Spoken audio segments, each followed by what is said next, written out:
Il-kap tal-Oppożizzjoni Bernard Grech għandu fiduċja f'dak li qal David Take, id-deputat nazzjonalista, li nqabad li kien żamm f'butu aktar minn €250,000 f'vat dovuta. Saħansitra f'konferenza tal-aħbarijiet, Grech saħaq li dak li qal Take huwa aċċettabbli. David Take wieġeb id-domandi tiegħu, jien għandi fiduċja li dak li qiegħed jgħid huwa allura minnu u aċċettabbli.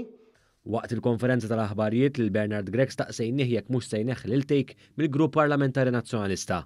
Hawnhekk der ċar kif Bernard Grech mhux biss huwa ostax tas-sitwazzjoni iżda anke bla sinsla hekk kif jiġġustifika n-nuqqasijiet fiskali ta' Take għax bħalu għamel medda twila ta' żmien ma jħallasx it-taxxa dovuta lill-Istat. David Take hija storja oħra.